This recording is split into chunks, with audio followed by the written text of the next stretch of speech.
আসসালামু আলাইকুম ওয়া রাহমাতুল্লাহ। সম্মানিত দিনদার পরহেজগার মুত্তাকি ভাই ও বোনেরা, কেমন আছেন সবাই?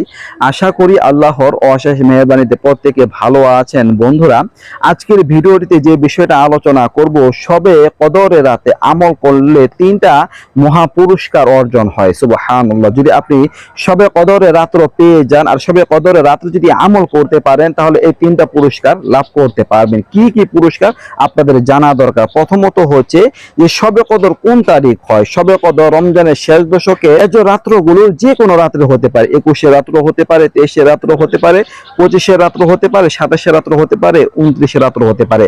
আল্লাহ তাআলা যে রাত্রকে নির্বাচন করবেন সেই রাত্রই কদরের রাত্র হতে পারে। তো সেই জন্য আপনাদের কাজ হবে রমজানের শেষ দশকের বেজর রাত্রগুলো প্রত্যেকটা রাত্র ইবাদত বন্দেগীর মধ্যে কাটানো। শবে কদরে তিনটা পুরস্কার লাভ করা যায়। এক নাম্বার হচ্ছে যে এই রাত্রে কোনো ব্যক্তি যদি ইবাদত বন্দেগী করেন, আমল করেন, তাহলে 1000 মাসের চাইতেও আরো বেশি পরিমাণে আমল করার সওয়াব পাবেন। সুবহানাল্লাহ। তার মানে হচ্ছে 1000 মাস সমান সমান 30,000 রাত্র।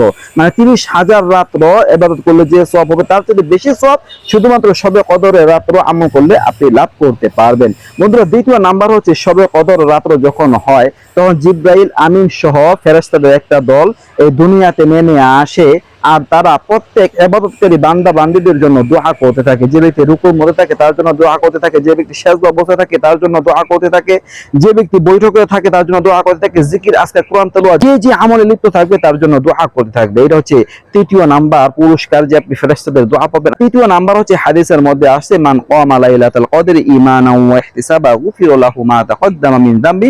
যে ব্যক্তি কদরের রাতে জেগে জেগে ইবাদত করবে, ঘুমাবে না, আল্লাহ তাআলা এই আমলের ওসিলায় তার ইতিপূর্বের সমস্ত গুনাহগুলো মাফ করে দিবেন। সুবহানাল্লাহ। তাহলে এই তিনটা পুরস্কার আপনারা একটা রাত্রকে কেন্দ্র করে লাভ করতে পারেন। তো সেই জন্য আমরা শেষ দশকের বেজর রাত্রগুলোকে কাজে লাগাবার চেষ্টা করব। আল্লাহ তাআলা আমাদের সবাইকে তৌফিক দান করুন। আমি এই ছিল আলোচনা। নিত্য নতুন আরো ভিডিও পেতে সবাই পাশে থাকবেন। এ পর্যন্তই। আসসালামু আলাইকুম ওয়া রাহমাতুল্লাহ।